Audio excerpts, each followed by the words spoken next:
Se connaître est un acte de bravoure, le fondement d'une vie épanouie. Il ne s'agit pas d'avoir des réponses parfaites, mais de poser des questions honnêtes et de se présenter à soi-même avec curiosité. Lorsque nous comprenons qui nous sommes, nous vivons avec plus d'intention et nous construisons de vraies connexions. La connaissance de soi n'est pas une destination, c'est une pratique quotidienne.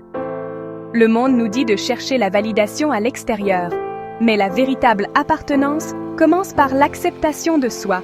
Accepter qui nous sommes demande de la vulnérabilité, lâcher notre armure et nous laisser voir, imperfection et tout. C'est là que la connexion authentique commence. Dans un monde bruyant, prendre le temps de se connaître est un acte de rébellion tranquille. Cela construit de la résilience et nous ancre à travers les tempêtes de la vie. Alors, commençons ce voyage ensemble, non pas en tant qu'experts, mais en tant que compagnons de route. Nous ne sommes pas des projets à réparer, mais des histoires à comprendre. Le chemin de la découverte de soi est pavé de vulnérabilité, menant à une joie et un sens plus profond. C'est le voyage le plus important que nous ferons jamais, le voyage de retour vers nous-mêmes. Ma vie est guidée par 3 valeurs fondamentales: le courage, la compassion et la connexion. Le courage signifie se montrer malgré la peur, avoir des conversations difficiles et être vulnérable. La compassion commence par la gentillesse envers moi-même, puis s'étend aux autres, me rappelant que chacun fait de son mieux. La connexion motive mes choix. Je m'efforce d'avoir de l'empathie et de vraies relations. Ces valeurs sont ma boussole, surtout quand je me sens perdue. Mais les peurs persistent, principalement la peur de ne pas être assez ou digne de connexion. Cette peur, enracinée dans de vieilles blessures et des moments de honte, se manifeste souvent par le perfectionnisme et le désir de plaire.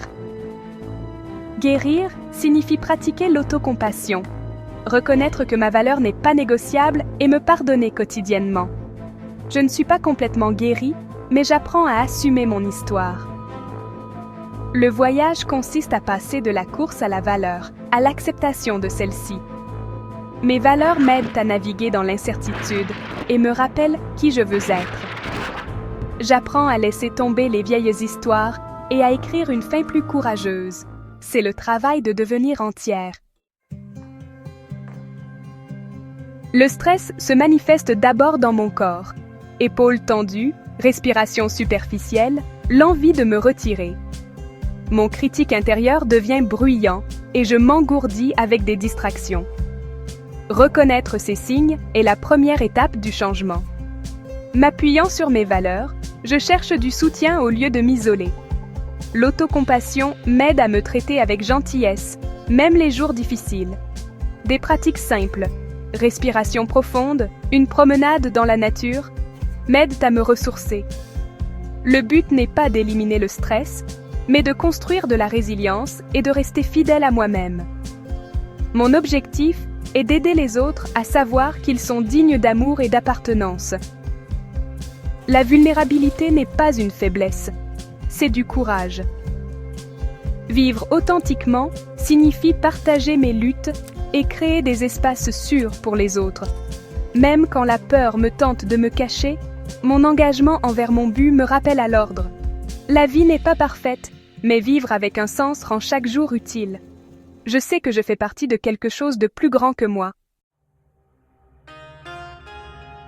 Pour me sentir plus épanouie, je dois cultiver le repos et le jeu, non pas comme des luxes, mais comme des nécessités.